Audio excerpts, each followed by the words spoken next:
लिखने वाला काम बिल्कुल अलग चीज़ है। लिखने में अपने गांव का संस्कार, आपके जीवन के अनुभव, आपकी संवेदनाएं, ये तमाम चीज़ें आती हैं। फिजूल की कविताएं नंबर संख्या बढ़ाने के लिए मैं कभी ऐसा दृष्टिकोण नहीं रहा, तो इसलिए मेरा कविता संकलन नहीं हुआ। एक पैराडॉक्स है, विडंबना है कि 18वीं शताब्दी हमारे यहाँ पॉलिटिकल राजनीतिक रूप से बिल्कुल अनस्टेबल है, लेकिन आर्थिक रूप से बहुत सुसंगठित है। हम इसके टर्म में सोचते नहीं, घाटा और फायदा के टर्म में सोचते नहीं। जितना मेरा लिखा हुआ है सब मेरे मन का लिखा हुआ है, बस लिखने के बियॉन्ड मेरा कोई एक्सपेक्टेशन नहीं था। उस साल वो छपते ही श्रीकांत वर्मा पुरस्कार के लिए चुन ली गई, और श्रीकांत वर्मा पुरस्कार में सभी साहित्यकार जुड़े हुए थे, नामवर सिंह वगैरह कई लोग थे। जात तो मैं बिल्कुल खिलाफ हूँ, और आप देखेंगे सरयू से गंगा में जात प्रथा के खिलाफ बहुत ज़बरदस्त क्रूसेड किया है हमारे जो नायक ने। मेरा किसी से कोई संबंध नहीं, न किसी अपोजिशन दल से, न किसी सत्ता के पक्ष के दल से, कहीं से कोई संबंध आप खोज नहीं पाएंगे। तरंग में आप देखेंगे सावरकर एक कैरेक्टर है, छोटा सा, बहुत संक्षेप में सावरकर का जिक्र किया हुआ है। हिंदू महासभा का भी जिक्र है। उस समय की हिंदू महासभा क्या थी? देखिए, अशोक वाजपेयी में बनना नहीं चाहता, न बन सकता हूँ। शिलाल शुक्ल हमारे आदर्श थे निश्चित रूप से। उनकी ऊंचाई मुझको नहीं मिली, मुझे कोई गम नहीं है। नमस्कार, स्वागत है आपका संगत में। मेरा नाम है अंजुम शर्मा। आज हमारे बीच एक ऐसे प्रशासक रहे लेखक हैं जिन्होंने कुछ समय तक अध्यापन का कार्य भी किया है, कमलाकांत त्रिपाठी, जो पहले ही उपन्यास से चर्चा में आ गए और हाल ही में उनका एक और उपन्यास आया है। आज हम उनसे बातचीत करेंगे, जानेंगे कि कैसे लेखन की इस पूरी यात्रा में कमलाकांत त्रिपाठी खुद को कहाँ पाते हैं और आगे उनके क्या क्या और योजनाएं हैं। कमलाकांत जी, बहुत बहुत स्वागत है संगत में आपका। धन्यवाद। प्रतापगढ़ याद आता है? बिल्कुल, जन्मभूमि है मेरी। कुछ बताइए प्रतापगढ़ के बारे में। आप जब बचपन में प्रतापगढ़ में रहे होंगे, उस वक्त का प्रतापगढ़ और आज के प्रतापगढ़ में कितना अंतर आया, और लेखन में प्रतापगढ़ कितना महत्व रखता है आपके लिए? प्रतापगढ़ मेरा जन्म स्थान तो है ही। विशेषता उसकी ये है कि वो अवध का हिस्सा है जी। अवध का एक ऐतिहासिक महत्व है। आप ये कह सकते हैं कि अवध का जो इलाका है 12 जिलों का, वो सबसे बाद में अंग्रेजी राज में शामिल हुआ था। उसके बाद क्रांति हो गई, और क्रांति के बाद जब महारानी विक्टोरिया ने घोषणा किया तो उन्होंने आश्वस्त किया कि अब और कोई रियासत पर हम कब्जा नहीं करेंगे। तो एक तरह से वो अंतिम रियासत थी जिस पर अंग्रेज सरकार ने कब्जा किया। और वो कब्जा इसलिए महत्वपूर्ण हो गया कि उसने क्रांति को जन्म दिया। 1856 में वो डलहौजी ने कब्जा किया अवध पर, और 1857 में क्रांति हुई।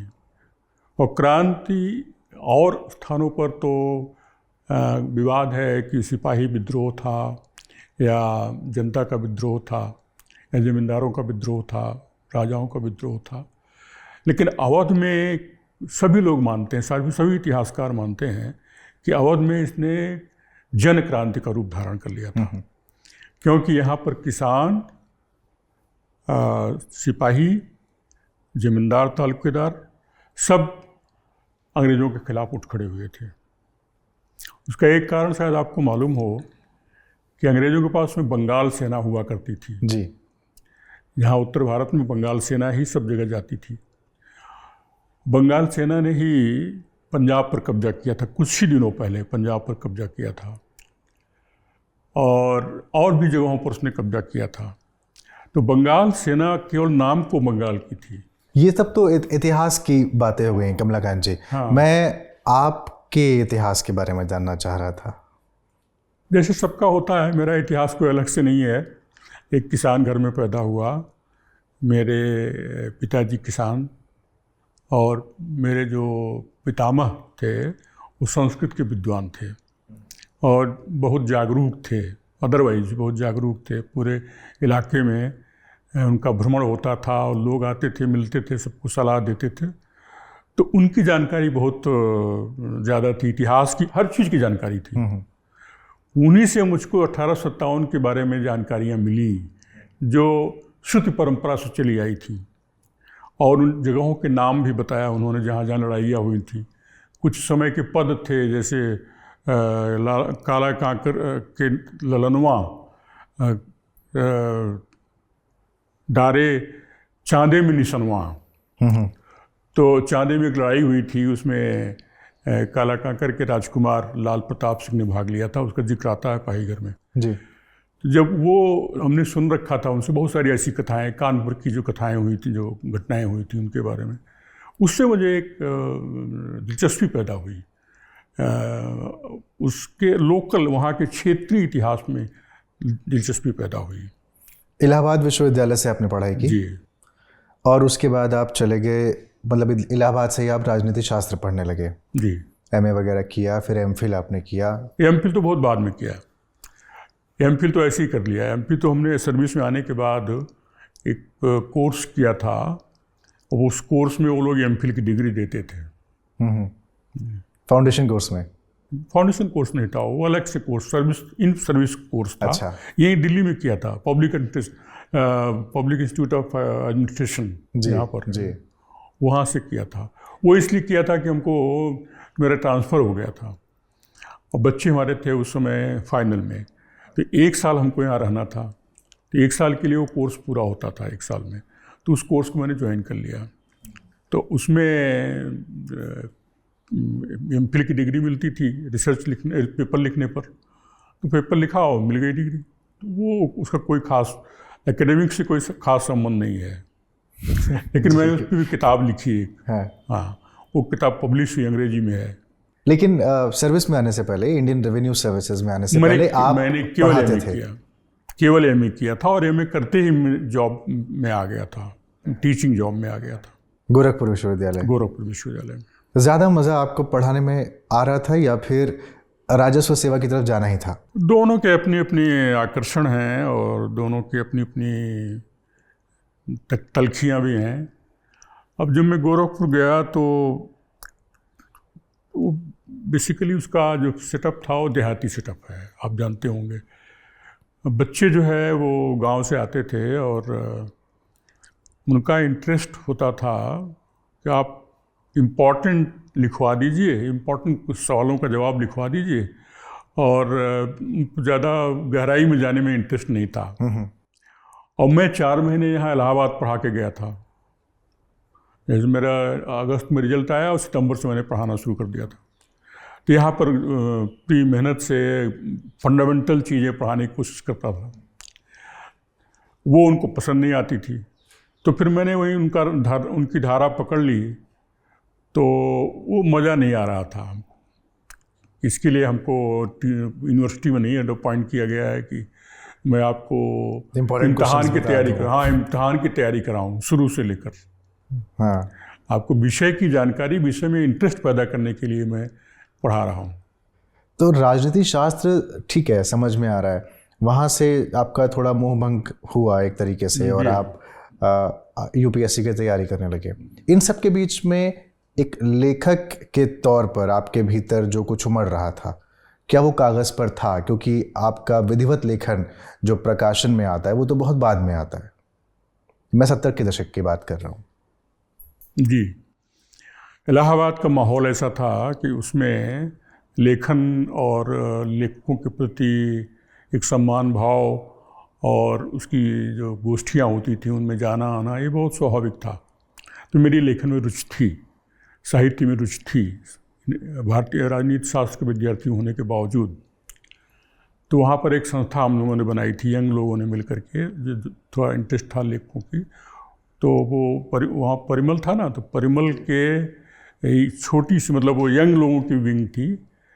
तो उस संस्था में कई लोग थे, जैसे विभूत नारायण राय थे, दिनेश चंद्र शुक्ल जो कवि हुए, और हम भी थे उसमें। तो इन लोगों का एक कविता संग्रह निकला, विभूत नारायण राय ने उसका संपादन किया था, और भूमिका लिखी थी, नाम नहीं याद आ रहा है,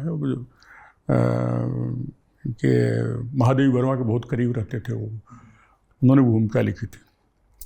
तो उसमें कई कवियों की जो मतलब यंग कवि थे उनके सब एक साथ कविताएं प्रकाशित हुई थी। मेरी उसमें 5 कविताएं थी। वो दौर है जब मेरा अपॉइंटमेंट हो गया और मैं गोरखपुर चला गया। गोरखपुर जाने से मुझे एक पीड़ा ये भी हुई थी कि मेरा इलाहाबाद छूट रहा है, और ऐसा है कि अगर इलाहाबाद में मेरा अपॉइंटमेंट हो जाता, जिसकी मैं आशा कर रहा था गोरखपुर से लौटकर, तो शायद मैं सर्विस में नहीं आता, ट्राई नहीं करता। तो इलाहाबाद चूँकि नहीं आ पाया, इसलिए 1 साल बैठा हूँ और उसी साल जो कुछ हुआ हो गया। और 2 बार मैंने ट्राई नहीं किया, एक ही बार ट्राई किया। लेखन इन सब के बीच में कहाँ था? हाँ, तो लेखन में ऐसा है कि जब आ गए सर्विस में तो लेखन माने पढ़ना और चर्चाएं इसकी। इलाहाबाद जब बीच में आते थे तो मित्रों से मिलते थे जो साहित्य में दखल दे रहे थे, तो एक तरह से पढ़ाई का ही चलता रहा, लेकिन साहित्य पढ़ने का ही दौर चलता रहा। अच्छा, आपने विधिवत मतलब तौर पर पढ़ाई में, जैसे एमए आपने राजनीति शास्त्र से किया, सर्विस में भी आए, पढ़ाते भी राजनीति शास्त्र, ले उस तरीके से आपने हिंदी साहित्य नहीं, कभी हिंदी साहित्य पढ़ा ही नहीं मैंने, क्योंकि मैंने इंटरमीडिएट साइंस से किया था। तो उसमें जनरल इंग्लिश थी और जनरल हिंदी थी। जनरल हिंदी जैसी होती इंटरमीडिएट में जी। और बीए मेरे विषय थे राजनीति शास्त्र, संस्कृत साहित्य और प्राचीन इतिहास, और उसमें भी जनरल इंग्लिश का एक पेपर होता था, और जिसमें पूरी इंग्लिश नहीं होती, लिटरेचर नहीं होता था, थोड़ा बहुत लिटरेचर रहता था जनरल इंग्लिश के नाम पे। हिंदी तो बिल्कुल थी ही नहीं। तो मेरी हिंदी की पढ़ाई आप समझ सकते हैं हाई स्कूल तक, और इंटरमीडिएट में जनरल हिंदी वहीं तक है, विधिवत। और प्रशासन में आने के बाद तो और हिंदी नहीं होती है। हाँ, वहाँ तो अंग्रेजी में सब काम होता था। और आप लिखते रहे पूरा हिंदी में, आज भी आप हिंदी में लिखते हैं? जी हाँ। तो ये थोड़ा समझाइए। नहीं, इसमें कोई वैसा नहीं, लिखने वाला काम बिल्कुल अलग चीज़ है। लिखने में अपने गांव का संस्कार, आपके जीवन के अनुभव, आपकी संवेदनाएं, ये तमाम चीज़ें आती हैं। लेकिन भाषा के स्तर पर जब हम लोग बात करते हैं, चूँकि आप एक लंबा अरसा रेवेन्यू सर्विसेज में रहे, तो आपकी भाषा उस तरीके से हो जाती है, आप आर्थिक लिहाज से हर चीज़ को सोचना शुरू कर देते हैं। आपकी शब्दावली में वो जो पूरे अर्थशास्त्र के शब्द होते हैं वो चले आते हैं। वहाँ पर ऐसे शब्द जो संवेदना को जगाएं या संवेदनात्मक स्तर पर उतरते हैं, उन शब्दों को कैसे बचाए रखते हैं आप? देखिए, वो संस्कार से होता है। मैं गांव में पैदा हुआ, वहाँ पर अवधी बोली जाती थी, अभी भी बोली जाती है अवधी। इलाहाबाद में भले ही आप कोई सब्जेक्ट लिए हों, चाहे अंग्रेजी साहित्य लिए हों, लेकिन विश्वविद्यालय की भाषा हिंदी थी। और वहाँ की जो गोष्ठियाँ वगैरह होती थी, परिमल की गोष्ठी होती थी, उस समय तो प्रगतिशील संघ नहीं बना था, परिमल था, और फिर हम लोगों की जो गोष्ठियाँ होती थी तो उसमें कविताएं और कहानियाँ सब हिंदी में लिखी जाती थी। तो आप कह सकते हैं कि दिलचस्पी के नाते भाषा में भी एक गति आ गई थी। तो अगर कुछ लिखना है, मौलिक लिखना है, जो विभाग के विषय से इतर हो, उसके लिए हिंदी भाषा ही थी। लिख आप कविताएं रहे थे शुरू में? शुरू में, बाद में भी कुछ लिखा है। हाँ। छुपवाया कभी नहीं।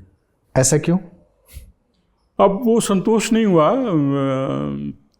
एक तो एक सीधी बात यह है कि संकलन भर की कविताएं नहीं हुई। एक सीमा के बाद मुझे कुछ कविताएं अच्छी भी थी, हमारे हिसाब से भी अच्छी थी, बहुत लोगों ने तारीफ भी किया, लेकिन ऐसी कविताएं बहुत कम बन पाती थी, ऐसा आप कह सकते हैं। और फिजूल की कविताएं नंबर संख्या बढ़ाने के लिए मैं कभी ऐसा दृष्टिकोण नहीं रहा, तो इसलिए मेरा कविता संकलन नहीं हुआ। तो कहानी और उपन्यास पर ही सीमित रहा मैं। कविताओं के बाद आपको ऐसा कब लगा कमलाकांत जी कि अब मुझे कहानी या उपन्यास की तरफ थोड़ा सा जाना चाहिए? वो पाहीघर से शुरू हुआ। आप तो पाहीघर तो 91 की बात है। हाँ, उसके पहले कुछ नहीं। उसके पहले मेरी केवल एक कहानी छपी थी, केवल एक कहानी, और वो भी पाहीघर पूरा करने के बाद लिखी गई थी। जब पाहीघर छप रहा था उस दौरान समकालीन साहित्य में मेरी एक कहानी छपी थी, सरहद पर जो इसमें है, जी। पहली कहानी है उसमें, मृत्युराग में। तो मैं कहीं छपा हुआ नहीं था। पहला मेरा छपने वाला साहित्य पाहीघर उपन्यास है, एकमात्र पहला सबसे, और उस पर काफ़ी सफलता मिली। तो हमको लगा कि हम लेखक बन जाएंगे। ऐसा हुआ नहीं, छोड़ दिया उसको। तो देखिए, पाहीघर की जो प्रेरणा है आप कह सकते हैं, वो हमारे घर के माहौल से मिली। मैं कहानियाँ सुनता रहता था 1857 के बारे में। उसकी तमाम लड़ाइयाँ हमारे घरों के आसपास हुई थी।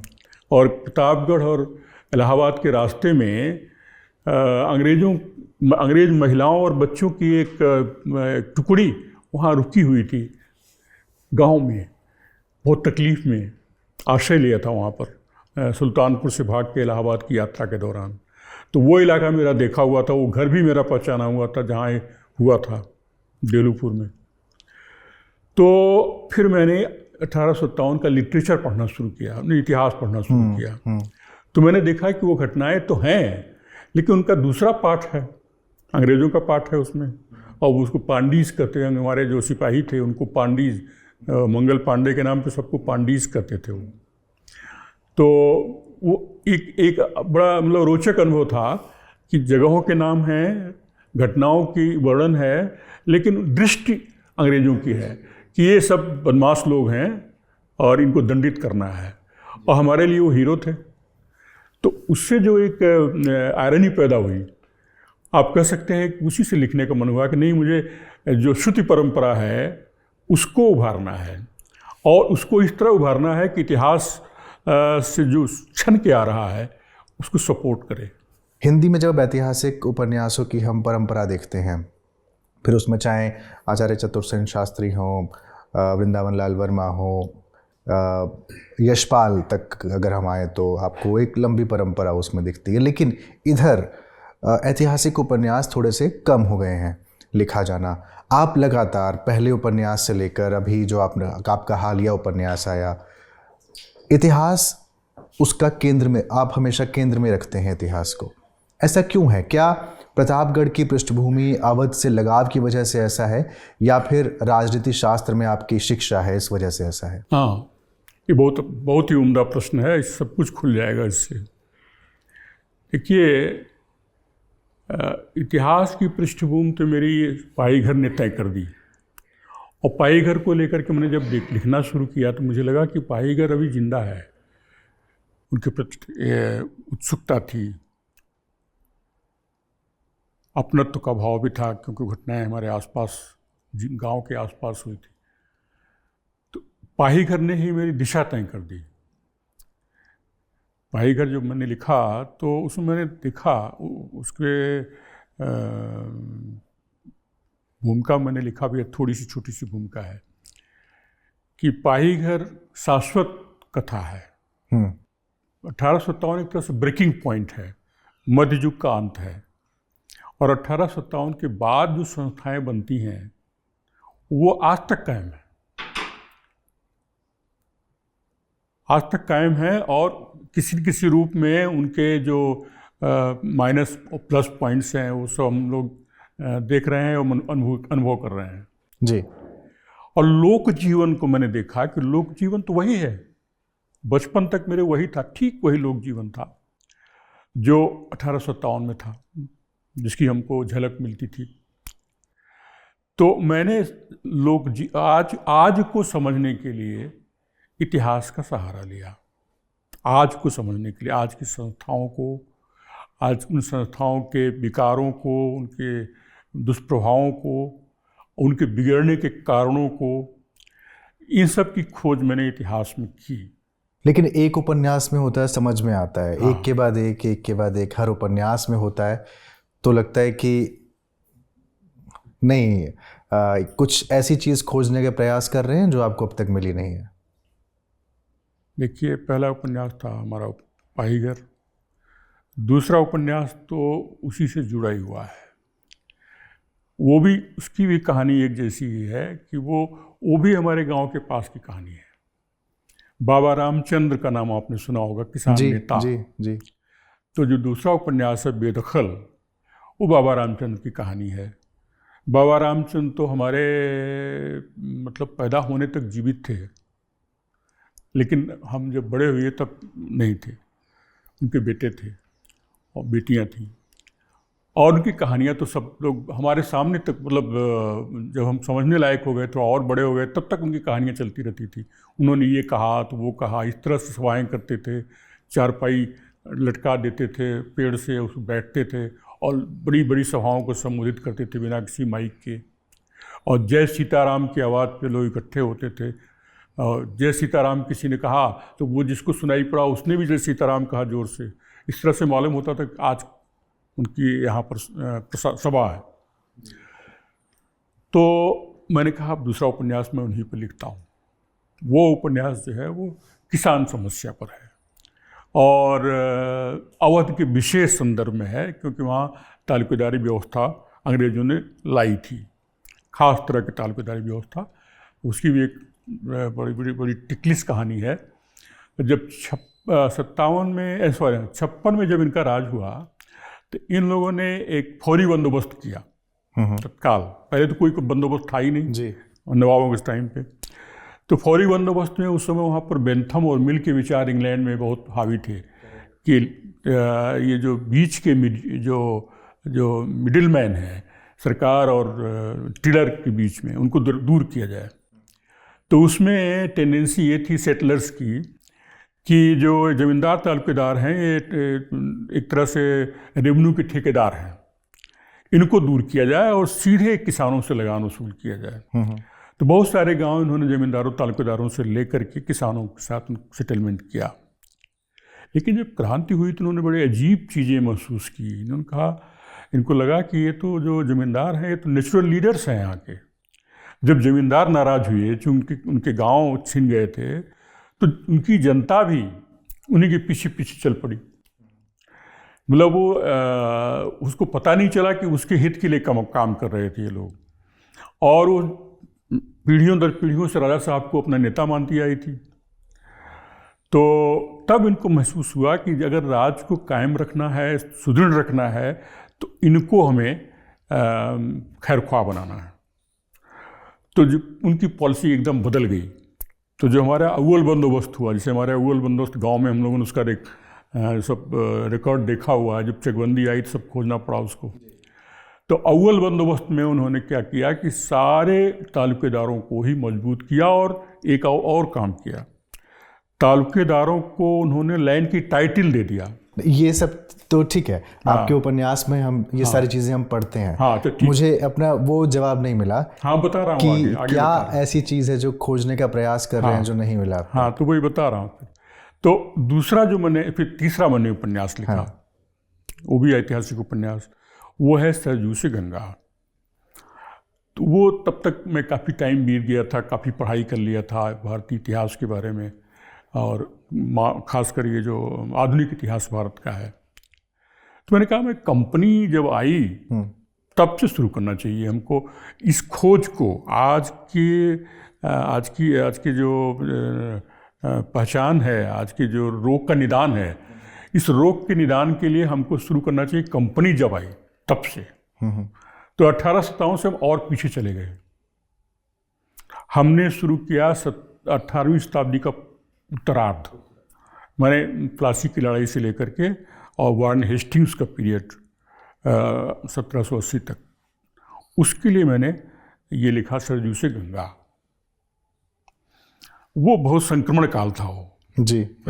सारी जो हमारी इंस्टीट्यूशन थी जो चली आई थी, कम से कम हजारों साल से चली आई थी, उनका थोड़ा रूप बदल गया था मुस्लिम शासन आने के बाद। लेकिन किसी न किसी रूप में थी, इसलिए थी कि सारे शासक मुसलमान नहीं थे। जो सबॉर्डिनेट शासक थे, जो मनसबदार, तालुकेदार, जमींदार, राजा साहब थे लोग। तो राजा साहब के यहाँ का सब सिस्टम वही था जो प्राचीन काल से चला आया था।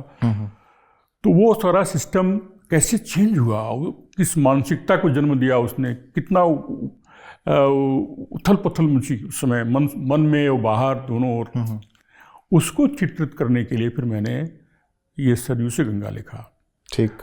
और उसमें वो पीरियड आता है जिसमें बक्सर की लड़ाई होती है। बक्सर की लड़ाई में मुग़ल बादशाह और ये बंगाल के नवाब और अवध के नवाब तीनों मिल कर के हारते हैं अंग्रेज़ों से। और वही पॉइंट है जब कंपनी को सोचता है कि व्यापार से अब राजनीति में चलना है, अब प्रशासन की गैलरी में कूदना है। और वो यहीं के लोगों ने साहस दिलाया है। वो कोई पहले प्री प्लान नहीं था।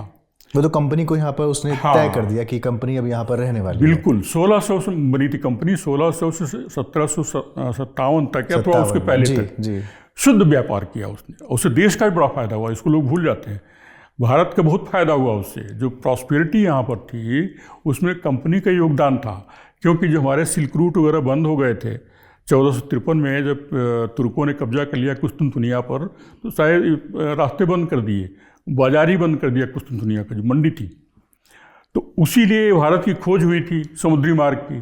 तो समुद्री मार्ग की खोज होने से ही ये व्यापार की एक विकल्प पैदा हुआ जी। समुद्र के मार्ग से व्यापार होगा।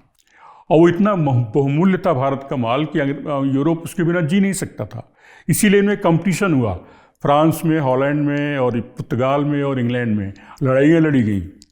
और फिर जो विजयी हुए वो तो मालामाल हो गए।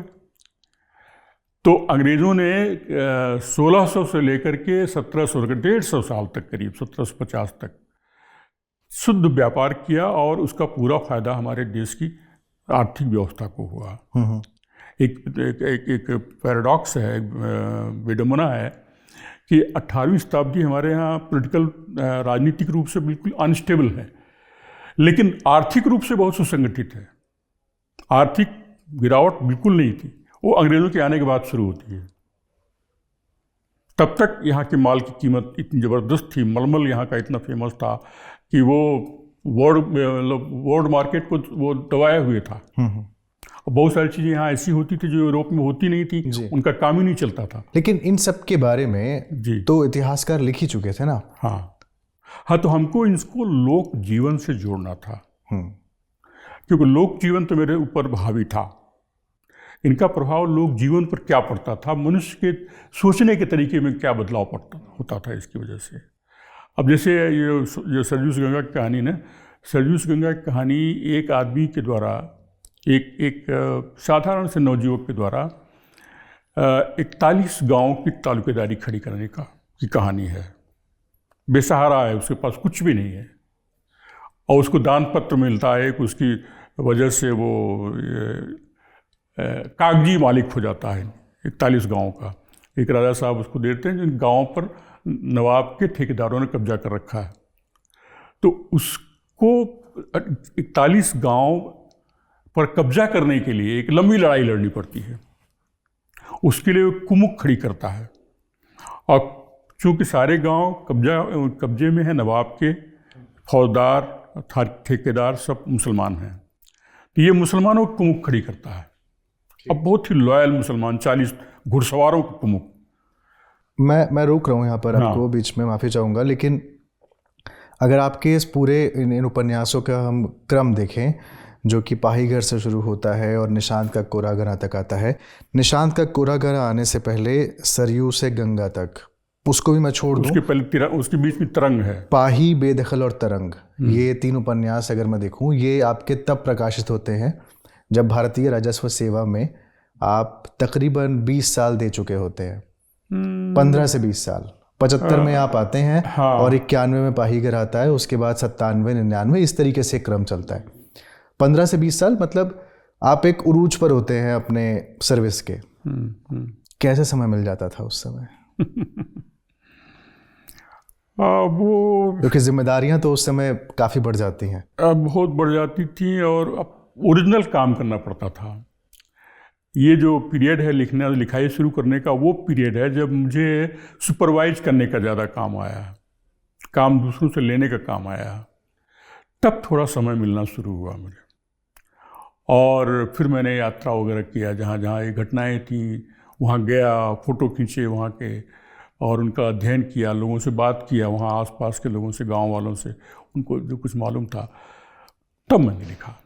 क्योंकि राजस्व सेवक की जिम्मेदारी तो और ज़्यादा बड़ी होती है। अरे वो तो है, वो उसमें कोई दिक्कत नहीं थी, उसमें हमको कभी मैंने कोई कमी नहीं किया अपनी अपनी तरफ से। क्योंकि आप दो जिम्मेदारियां एक साथ संभालते हैं तो आमतौर पर यह माना जाता है एक के साथ तो समझौता होता ही है। ऐसा नहीं होने दिया मैंने। और आप देखें कि सर्विस के दौरान केवल 2 उपन्यास लिखे गए थे, पाहीघर और बेदखल। सरयू गंगा मेरे रिटायरमेंट के बाद की रचना आया, है। हाँ। इसीलिए पूरी मेहनत से बड़ी पुस्तक है। और तरंग बड़ी पुस्तक है और पूरी मेहनत से लिखी गई, विस्तार दिया उसको, क्योंकि स्वच्छंद था मैं तब, वो बंधन खत्म हो गया था राजस्व सेवा का। इसीलिए पाहीघर और बेदखल के बीच में अंतर कम है, अंतराल कम है, और आपके रिटायरमेंट के बाद लगातार एक के बाद एक किताबें आ रही हैं आपकी। तो और कोई काम नहीं है। सीधी सी बात। कभी अपने पद का लाभ उठाने की कोशिश की अपने लेखन को आगे बढ़ाने के लिए? कतई नहीं, बल्कि डिसएडवांटेज हुआ। जैसे कोई कहानी भेजी मैंने एक पत्रिका में, तो उन्होंने एक्सपेक्ट किया कि मैं उनको विज्ञापन दिलवाऊंगा। मैंने नहीं दिलवाया, मैं ये काम करता है नहीं कभी। बहुत कम लोग जानते थे हमारे डिपार्टमेंट में मैं लिखता भी हूँ, बहुत कम लोग, मैंने सबसे छिपा के रखा था। तो वो कहानी नहीं छापी। ऐसा भी होता है। कभी विज्ञापन नहीं दिलवाए? कभी नहीं। ऐसा कैसे संभव है कमलाकांत जी? ये दुरुपयोग है सत्ता का। विज्ञापन होता क्या है? एक तरह से रिश्वत है। उनको जिसने को विज्ञापन देना है उस पत्रिका में नहीं देना है, उनको उस पत्रिका में देने से उनका कोई फायदा नहीं होने वाला है। तो वो एक तरह से उनका डोनेशन है, या कह लीजिए आप। अब डोनेशन में चूंकि बीच में हम आ गए तो रिश्वत हमको देने के बजाय उसको दे रहे हैं। और कभी ऐसा लगा कि आप चूंकि पद पर हैं इसलिए तमाम आलोचक और तमाम लोग आपके पास आते हैं? नहीं, ऐसा नहीं हुआ। पाहीघर को जो आप बता रहे हैं एकाएक ख्याति मिल गई थी थोड़ी, उसका कारण ये था कि पता नहीं क्यों, हमको बिल्कुल मालूम नहीं है। अब वो संजोग होता है, किसी साल में उनको हर साल देना होता है, किसी साल में कोई रचना ना आई हो। ऐसा तो होगा नहीं। अच्छा, नहीं होगा, कोई बात नहीं। तो जो भी हो, कारण हमको नहीं पता है। उस साल वो छपते ही श्रीकांत वर्मा पुरस्कार के लिए चुन ली गई। और श्रीकांत वर्मा पुरस्कार में सभी साहित्यकार जुड़े हुए थे, नामवर सिंह वगैरह कई लोग थे, और जोशी जी भी थे उसमें, वो भी आए थे, भाषण दिया था उन्होंने, जो उसके संपादक थे साप्ताहिक हिंदुस्तान के। तो उसके बाद तमाम समीक्षाएं अपने आप छपी, एक के बाद देख करके दूसरे ने देखा, फिर हर पत्रिका ने उसकी समीक्षा छापने की कोशिश की। हमें कोई पता नहीं कैसे किससे लिखवा रहे हैं, क्या कर रहे हैं। अब वो पीरियड भी ऐसा था कि ऐसा होता था। मेरा ख्याल है कि अब और बिगड़ गया है, अब और बिगड़ गया है। 90 के दशक में तमाम साहित्यकार आपके मित्र रहे होंगे जो कि बहुत ख्याति प्राप्त थे। कुछ उनके बारे में बताइए, कौन कौन आपकी मित्रताएं किन किन से थी उस समय? जो हमारे साथ के लोग थे ना, इलाहाबाद वाले, वही हमारे मित्र थे। जैसे दिनेश कुमार शुक्ल, विभूत नारायण राय, और मित्र साहित्यकार, यही लोग थे। मित्रता नहीं हुई। अब ये संपर्क जरूर हुआ, जैसे नामवर सिंह संपर्क हुआ, और शैलेश मटियानी से बहुत संपर्क हुआ। शैलेश मटियानी अक्सर हमारे यहाँ आते थे। अब याद नहीं आ रहा, क्योंकि कभी सोचा नहीं था, इस पर विचार करना पड़ेगा। बाकी तो लोगों से संपर्क ही हुआ, मित्रता नहीं हुई। घाटा हुआ इस चीज़ का? हम इसके टर्म में सोचते नहीं, घाटा और फायदा के टर्म में सोचते नहीं। जितना मेरा लिखा हुआ है सब मेरे मन का लिखा हुआ है, बस। लिखने के बियॉन्ड मेरा कोई एक्सपेक्टेशन नहीं था। और जो पुरस्कार मिले वो बियॉन्ड एक्सपेक्टेशंस थे? बियॉन्ड एक्सपेक्टेशन थे, irrespective of any expectation. Expectation को अगर आप अपने श्रम से जोड़ें या अपने सेटिस्फेक्शन से जोड़ें, तब तो आप कह सकते हैं कि भाई होना चाहिए, देखते हुए पूरा माहौल। लेकिन इरिस्पेक्टिव ऑफ एनी एक्सपेक्टेशन थे, कभी किसी पुरस्कार की लालसा नहीं रही, न कोई कोशिश किया। सभी से सरप्राइज हुई मेरी, ये जो मेरा ये भी इसमें नाम आया मेरा। अच्छा, जब आप उपन्यास लिख रहे होते हैं तो आपके मन में इतिहास वाला एंगल चल रहा होता है, जैसा कि हमने थोड़ी देर पहले बात की, लेकिन जब कहानी लिख रहे होते हैं तो वो एंगल उतना उभर कर नहीं आता नहीं, कहानी में किसी कहानी में ऐतिहासिकता नहीं मैं वही जानना चाह रहा हूँ, ये बाइफर्केशन कैसे? नहीं, मैंने देखा ना, बताया ना आपको कि इतिहास मेरा जो है वो साधन है, लोक जीवन की समस्याओं को उभारने का साधन है, उनका समाधान ढूंढने की एक तलाश है। तो केंद्र में क्या है? केंद्र में लोक जीवन है, मनुष्य का जीवन है, उसकी समस्याएं हैं, उसकी संवेदनात्मक समस्याएं हैं, भौतिक समस्याएं हैं। तो कहानी वहीं तक केंद्रित रहती है। और कहानी में मोस्टली जो आपने देखा होगा ग्रामीण जीवन पर है जी। वो सब मेरे ज़मीन के पात्र हैं, मेरी ज़मीन के पात्र हैं, वो उनको पहचाना जा सकता है। तो जिन पात्रों ने मुझे अपील किया उन पे मैंने कहानी लिख डाली। और ऐसा कब आपको लगता है कि ये कहानी है और ये उपन्यास में बदल सकती है? कोई पॉइंट तो ऐसा आता होगा जहाँ पर उपन्यास का कथानक लिखते हुए आप ये सोचते होंगे नहीं, इसको उपन्यास में तब्दील नहीं होना चाहिए, ये कहानी तक सीमित रहे, या ये कहानी तक सीमित नहीं रहनी चाहिए, ये उपन्यास में तब्दील हो जाए। हाँ, ये ऐसा है कि उपन्यास के लिए काल को मैं लेता हूँ, उस काल में एक बड़ी घटना को लेता हूँ जो लोगों को क्या, जो इतिहास का अंश नहीं है। ऐसी घटनाएं हमको मालूम होती रही संयोग बस। तो उनके काल को देखते हुए फिर वो उपन्यासी बन सकता है। और कहानियाँ जो हैं वो तो जीवंत पात्र हैं, उनके कुछ नाटकीय उनके कृत्य हैं, तो उससे कहानी बन जाती है। मेरे साथ कभी दुविधा नहीं रही कि ये कहानी का विषय है कि उपन्यास का विषय है। उपन्यास मेरे से पीरियड उपन्यास है, और उन पीरियड्स के बारे में हमको कथाएं मिल गई गांव से जो हम लोग जीवन से जोड़ देती हैं, उसको इतिहास को जोड़ देती। देखिए, बिना इतिहास को पकड़े हुए आप किसी भी माहौल को संपूर्ण नहीं चित्रित कर सकते। इतिहास जिंदगी का हिस्सा होता है। जो राजनीतिक इतिहास हो रहा होता है वो समाज की जो समस्याएं हैं उनका पार्ट होता है। अगर आप उनको एकदम छोड़ दें तो सामाजिक जीवन पूरा नहीं हो सकता जी। और जो सामाजिक जीवन पूरा नहीं होगा तो आपके जीवन के जो प्रभाव हैं वो भी पूरे नहीं होते जी। तो हमने उस रूप में लिया है कि ये एक पूरक है, जीवन का पूरक है, जो राजनीतिक लेवल पे हो रहा है वो इतिहास है। आप उसको इतिहास कर सकते हैं। एक तरह से कहते हो इतिहास का एक्सटेंशन है हमारा उपन्यास। जो जमीन का इतिहास है, लोक जीवन का इतिहास है, जो लिखा नहीं गया है, उसको साथ उसको जोड़ देता है, जो उसका फ्रेमवर्क है इतिहास का, उसके साथ। और कहानियाँ तो जमीन की कहानियाँ हैं, उनके जीवन की कहानियाँ हैं। आपने शायद कम पढ़ी होंगी हमारी कहानियाँ, तो कहानियों से मुझे बहुत लगाव है। उपन्यास की अपेक्षा कहानियाँ मेरी अपनी दृष्टि से अधिक सहज स्वाभाविक हैं। लेकिन उपन्यास की अपेक्षा आप कहानियाँ कम लिखते हैं। हाँ, अब दो ही संग्रह प्रकाशित हुए, इसीलिए मैंने पूछा कि लगाव ज़्यादा है लेकिन लिखते कम है। वो उसका एक ही कारण है, मेरी आलस, और कोई कारण नहीं है।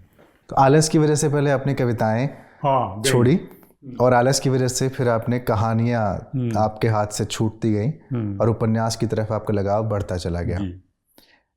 उपन्यास में क्या ऐसी चीज़ है, अगर मैं उस इतिहास वाले भाग को हटा दूं, जो आपको ज़्यादा आकर्षित करता है, जो आपको लगता है कि अभी भी आप उपन्यास में जी सकते हैं और अभी भी आप उसको लिख सकते हैं?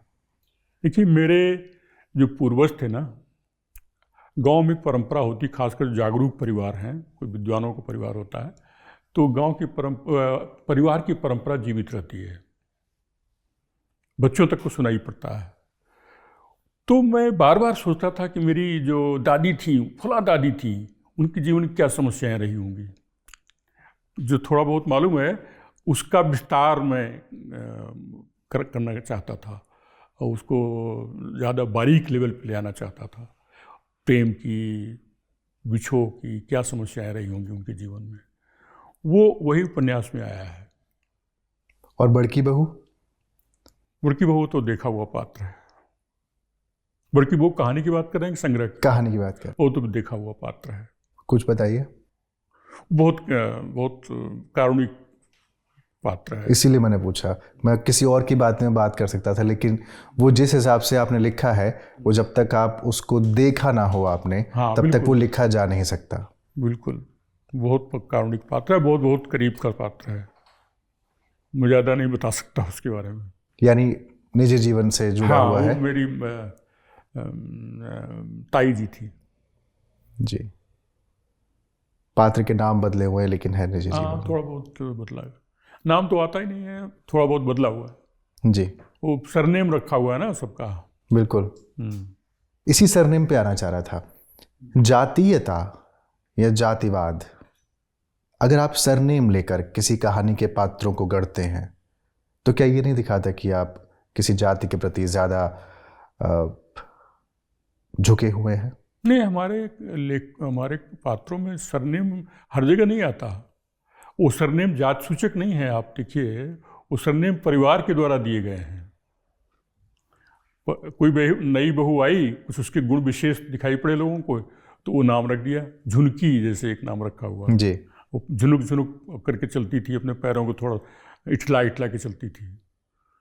वो जात सूचक नाम। जात तो मैं बिल्कुल खिलाफ हूँ, और आप देखेंगे सरयू से गंगा में जात प्रथा के खिलाफ बहुत ज़बरदस्त क्रूसेड किया है हमारे जो नायक ने।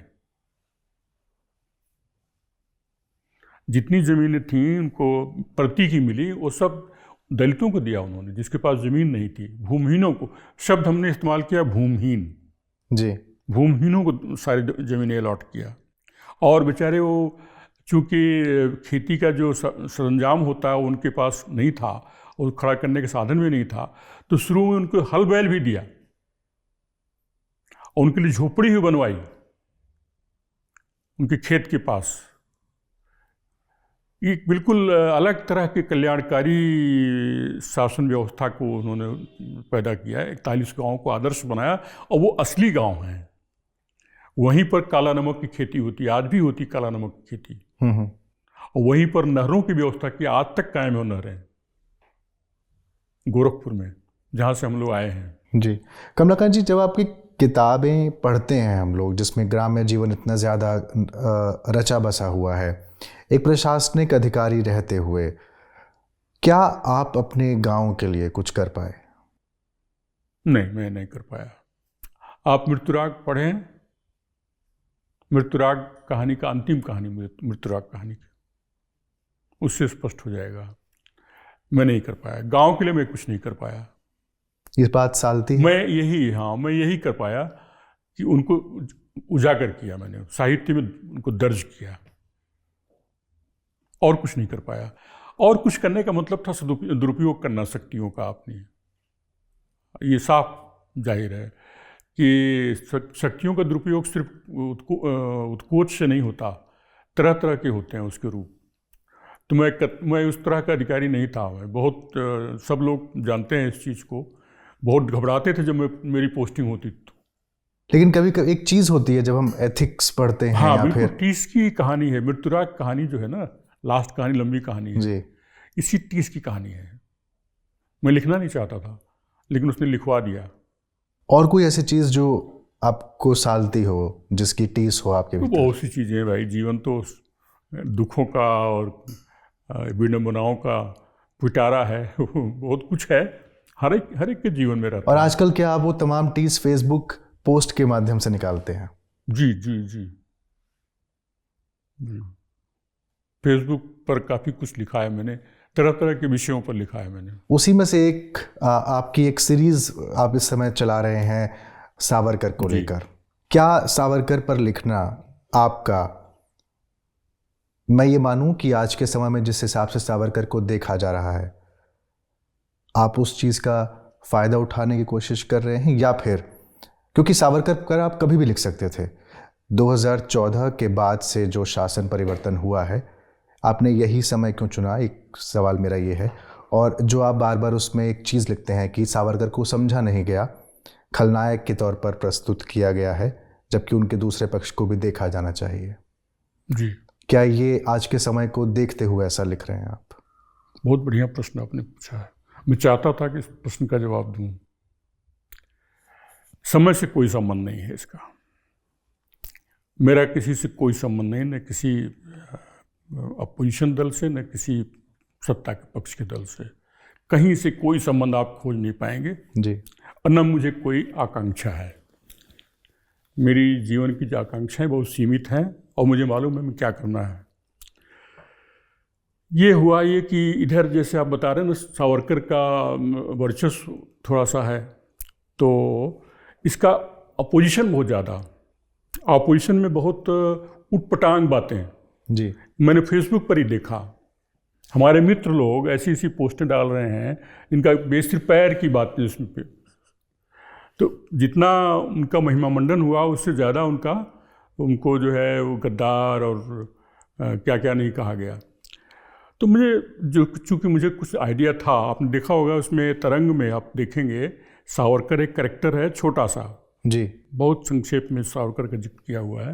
हिंदू महासभा का भी जिक्र है, उस समय की हिंदू महासभा क्या थी और कैसे प्रॉब्लम खड़ी कर रही थी उस संदर्भ में।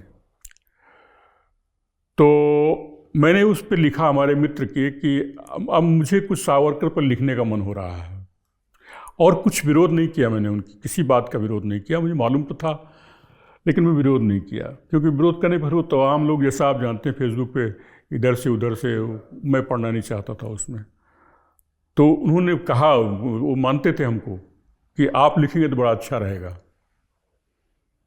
तो मैंने ये ज़रूरी समझा कि जब इतनी कंट्रोवर्सी हो रही है, इतने एक्सट्रीम पर जाके दो एक्सट्रीम पर कंट्रोवर्सी है, तो मुझे सच्चाई को सामने लाना चाहिए जैसी भी हो। आपने देखा होगा कि हर एपिसोड के शुरू में लिखा रहता है ये विषय विवादास्पद है। निष्ठापूर्वक जितने तथ्य मुझको मिले हैं उनके हिसाब से लिखा जा रहा है। किसी को अन्य तथ्य और स्रोत के साथ मालूम हो तो उसका स्वागत है कि वो उसको प्रस्तुत करे। हर एपिसोड में लिखा हुआ है ये जी। ठीक है, और किसी ने नहीं प्रस्तुत किया। और नायक प्रतिनायक भी लिखा हुआ है। हाँ, नायक प्रतिनायक भी लिखा हुआ, ठीक। बिल्कुल पाठकों पर छोड़ दिया मैंने, वो तय करें। मैं केवल फैक्ट्स दे रहा हूँ और उन फैक्ट्स का स्रोत भी दे रहा हूँ। मैं देखता हूँ आप सावरकर ग्रंथावली, पेज नंबर वगैरह सब कुछ देते हैं। हाँ, सब देते हैं जी। कुछ किताबों की हेल्प भी लिया है मैंने, ऐसा नहीं कि बहुत ओरिजिनल है, लेकिन ये ट्राई किया है कि उसको करंट जो धारा थी ना, मेन स्ट्रीम जो थी पॉलिटिक्स की, उससे जोड़ने वाला काम मेरा ही है वो। लेकिन विवाद तो गांधी पर भी होता है, गांधी पर तो आपने एपिसोड नहीं चलाया। बहुत विवाद किया है मैंने खुद। तो मेरा पूरा जो तरंग है वो गांधी के बारे में, ये गांधी के पक्ष में है।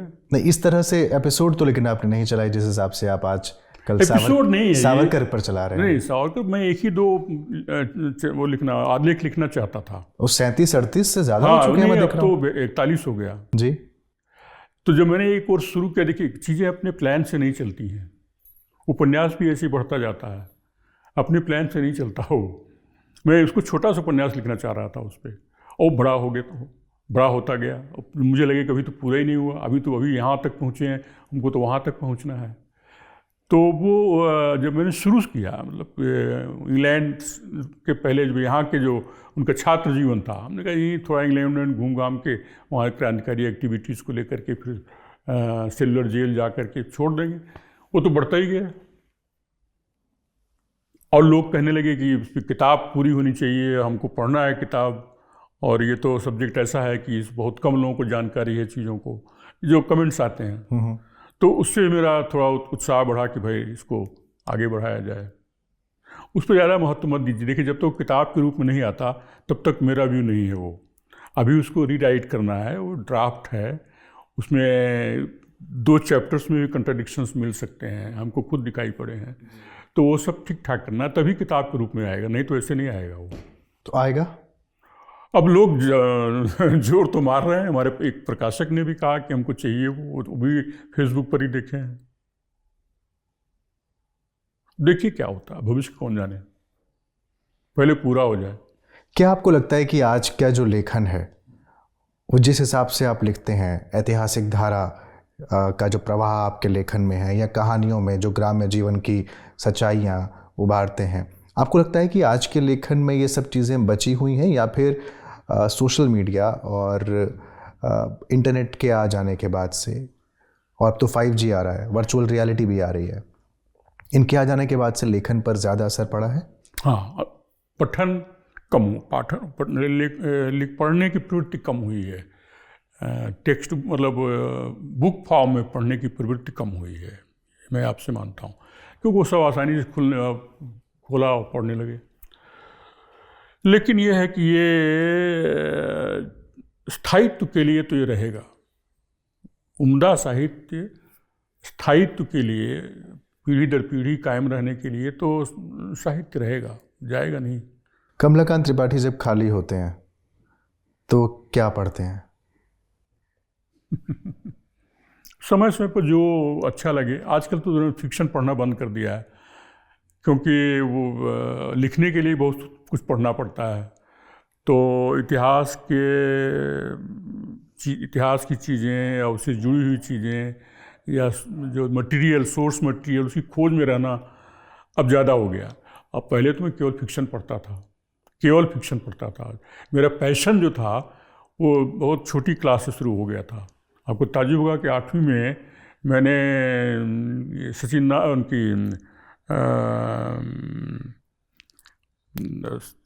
जो बंगाली लेखक हैं, कहानियाँ उपन्यासों वाले, चट्टोपाध्याय, हाँ, पूरा पढ़ गया था।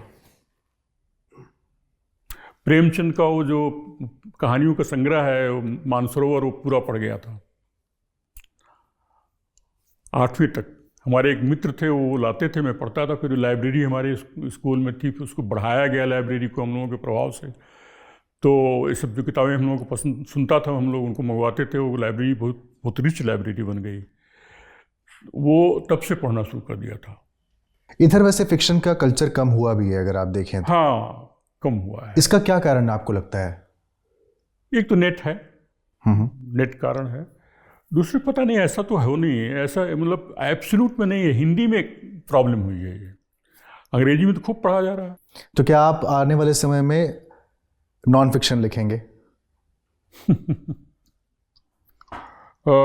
मेरा विचार तो है कि ये सावरकर वाला काम खत्म हो तो फिर कोई फिक्शन लिखा जाए। क्या दिल्ली से दूर रहने का जी लाभ मिला या हानि हुई? मुझे तो लाभ मिला है। कैसे? किताबें मैं मनोयोग से लिख सका, और गोष्ठी जाना, यहाँ वहाँ की पॉलिटिक्स में पढ़ना, इन सबसे तो समय का बर्बादी ही होती है, समय की बर्बादी होती है। तो उससे हमको अच्छा लगा कि ये चुपचाप, यहाँ कोई डिस्ट्रैक्शन नहीं है, आराम से लिख रहे हैं। लेकिन अगर आप दिल्ली में रहते हैं तो प्रशासनिक स्तर को अगर मैं किनारे कर भी दूँ तो दिल्ली में जो साहित्य का गढ़ है, जो पहले कभी इलाहाबाद हुआ करता था, वो अब धीरे धीरे दिल्ली की तरफ आप जानते हैं केंद्र बन गया है। आप बिलगांव में रहते हैं, आपको लगता है दिल्ली में रहते तो कमलाकांत त्रिपाठी को ज़्यादा तवज्जो मिलती? हो सकता है। और कई लोगों ने मुझे सलाह दिया। मैं दिल्ली में, मेरा एक फ्लैट भी था, उसको उन्होंने बेच दिया। पहले दिल्ली में ही बसने की मेरी इच्छा थी, लेकिन इस पॉइंट ऑफ व्यू से नहीं कि हमको साहित्य में कोई कैरियर बनाना है। लेकिन हमको बिलगांव पसंद आया। बिलगांव मेरी एक पोस्टिंग थी बहुत पहले, करीब 20 साल पहले और 20-25 साल पहले। जगह अच्छी लगी, लोग वहाँ जाना नहीं चाहते थे। मैं गया, मुझे जगह अच्छी लगी, और वहाँ एक प्लॉट भी मुझको मिल गया। फिर उसमें एक शर्त होती है, लिखी हुई होती है, लेकिन लोग फॉलो नहीं करते। मैं सोचा फॉलो करूँ भाई, क्योंकि पता नहीं यहाँ जाऊँ कुछ गड़बड़ हो जाए। 3 साल के अंदर बनाओ, उसके अंदर अपनी यूनिट बनाओ। तो फिर हमने उसको बनवाना शुरू कर दिया, वो बन गया। जब बन गया तो फिर मैंने कहीं और ट्राई ही नहीं किया। सब जगह झमेले हमको दिखाई पड़ते थे। वो क्लियर टाइटल है नहीं है, क्या है, बदमाश है, कोई बिल्डर है, वो कब पूरा करेगा कब नहीं पूरा करेगा। तो मैंने उसी के भरोसे रहा, और जब रिटायर हुआ वहीं बोरिया बिस्तर बांध के पहुंच गया। और एकांत है वहाँ। एकांत पसंद है? हाँ, एकांत पसंद है। एकांत देखिए, क्रिएशन के लिए, क्रिएटिव राइटिंग के लिए एकांत तो जगह अच्छी है, वो जरूरी है। एकांत ज़्यादा डिस्ट्रैक्शन होता है तो फिर वो धारा टूट जाती है। कोई ऐसा काम जो आप करना चाहते थे लेकिन नहीं कर पाए और अब करना चाहते हैं? लिखना। वो तो आप लिख रहे हैं, 1991 से लिख रहे हैं। बहुत कुछ। लिखना भी बहुत बहुत बाकी है। अभी तो हम देखिए इतिहास में पढ़े हुए हैं, हम तो वर्तमान में आना चाहते हैं, सीधे वर्तमान में। वर्तमान तो हर जगह है। खासकर मेरा ये जो इंडिपेंडेंस, ये जो मूवमेंट है, ये आज़ादी के आंदोलन का जो के बैकग्राउंड पे 2 उपन्यास जो आए हैं, तरंग और निशांत का कोहरा घना, ये आज प्रेजेंट तक ले आते हैं, मतलब पार्टीशन तक ले आते हैं, पार्टीशन और इंडिपेंडेंस तक ले आते हैं। उसके बाद का तो पड़ा हुआ है पूरा। प्रशासनिक अनुभव लिखने का कोई इरादा नहीं है? क्या अनुभव है, सबका वही होता है। आमतौर पर रेवेन्यू को लेकर अलग अलग धारणाएं बन जाती हैं, और खासकर जब साहित्यकार उस क्षेत्र में होते हैं तो और ज़्यादा बन जाती हैं। मैं इस हवाले से भी जानना चाह रहा था कि क्या लोगों को ये पता नहीं लगना चाहिए कि क्या क्या होता है, क्या क्या नहीं होता है? हाँ, तो हर जगह हर तरह के लोग होते हैं, ऑड मैन आउट हर जगह होते हैं, तो इससे हमें कोई दिक्कत नहीं कभी हुई। और जिस तरह से आपको लगता है, जिस तरह से श्रीलाल शुक्ल को देखा गया, जिस तरह से विभूति नारायण राय को देखा गया, उस तरह से कमलाकांत त्रिपाठी को नहीं देखा गया, या जिस तरह से अशोक वाजपेयी को देखा गया। ये तीनों प्रशासक, आप भी प्रशासक, मैं इस लिहाज से पूछ रहा हूँ। देखिए, अशोक वाजपेयी तो मैं बनना नहीं चाहता, न बन सकता हूँ। श्रीलाल शुक्ल हमारे आदर्श थे निश्चित रूप से। उनकी ऊंचाई मुझको नहीं मिली, मुझे कोई गम नहीं है। वो मुझको जब तक जीवित थे कहते रहते, तुम लिखो लिखो, बहुत आलसी आदमी हो। मैं पूरा नहीं कर पाया जितना वो चाहते थे लिखना। विभूति नारायण चूँकि मेरा बैचमेट है, तो उसकी ऊंचाई मैं पाना नहीं चाहूँगा। ऐसा क्यों? मेरे स्वभाव में नहीं है, या कंट्रोवर्सी ज़्यादा है? नहीं, मेरे स्वभाव में नहीं है। वो जो कुछ करता है मेरे स्वभाव में नहीं है। मैं किसी राजनीतिक संस्था से या प्रचार पाने के लिए लोगों से मेल जोल, जुगाड़ और संबंध बनाना, ये सब मेरे फितरत में नहीं है। पढ़ाने की अभी भी इच्छा करती है? पढ़ाने की बहुत सारी चीज़ें हैं जो लोगों से बातचीत में बताता रहता हूँ, वही काफ़ी है। कई नई चीज़ें सामने आती हैं जो मेरे दिमाग में आई हैं और लोगों के दिमाग में नहीं आई हैं। जैसे राजनीति की ये जो आज़ादी का आंदोलन है, इस बहुत सारी बातें मेरे दिमाग में हैं जो लोगों को नई लगती हैं, अजूबा लगती हैं, और जब मैं उनको सिद्ध करता हूँ फैक्ट्स से, तो मुतमईन भी होते हैं। तो अब क्या पढ़ाएंगे, अब लोगों को भी पढ़ा रहे हैं। एक अंतिम सवाल, कोई ऐसी इच्छा जो कमलाकांत त्रिपाठी चाहते हैं कि वो पूरी होनी ही चाहिए और आप वो करेंगे ही? एक नया उपन्यास। किस चीज़ पर आधारित? वर्तमान पर। बहुत शुक्रिया कमलाकांत जी, आपने हमारे लिए समय दिया, हमसे बातचीत की, अच्छा लगा। आप संगत में, हम आपके पास संगत करने के लिए आए और आपने हमारे लिए समय निकाला, उपन्यास पर बात की, अपने इतिहास पर बात की, देश के इतिहास पर बात की, और वर्तमान पर आप लिखने वाले हैं, ये आपने हमको बताया। बहुत शुक्रिया। धन्यवाद। लेखक का काम समाधान देना होता तो मैं ही जाकर के प्राइम मिनिस्टर की कुर्सी पर बैठ जाती ना, सारे समाधान में वहीं से कर पाती। नहीं, मेरे किसी उपन्यास का, किसी कहानी का कोई ड्राफ्ट नहीं है, वो हमेशा पहला ही ड्राफ्ट होता है। फिर बहुत मुश्किल होती है मुझे उसको दोबारा लिखने में। राजेंद्र यादव ने मुझे कहा था कि अरे तुम तो मुझसे बहुत नाराज़ होगी, तो मैंने कहा आप क्या कह रहे हैं, मैं तो सोच भी नहीं सकती हूँ ऐसा। उन्होंने मेरी कहानी लौटा दी थी शुरुआत के दौर की। मुझे लगा कि ये एक तरह का गेटोइजेशन तो नहीं है कहीं कि स्त्रियों को कहा जा रहा है कि तुम अपने अनुभव लिखो, अपनी तरह से लिखो। तो मैं वीएस नैपॉल की तरह क्यों नहीं लिख सकती हूँ, क्योंकि मैं एक स्त्री हूँ। जब मैं 12-13 साल की हुई और मेरे पीरियड्स होने शुरू हुए तो सब ने कहा कि ये मत छुओ, वो मत छुओ, यहाँ मत बैठो, वहाँ मत बैठो। तो मुझे लगता है कि अरे अब ये फिर से हिंदी साहित्य में बताने वाले हो गए कि ये मत छुओ, वो मत छुओ, यहाँ मत बैठो, वहाँ मत बैठो। अगर किशोर बाबू की पत्नी को नहीं बोलने दिया गया तो उसके बदले अलका सरावगी आज बोल रही है ना, तो उसकी अगली पीढ़ी और हमारी अगली पीढ़ी तो और पता नहीं क्या क्या कर रही है, क्या क्या बोल रही है।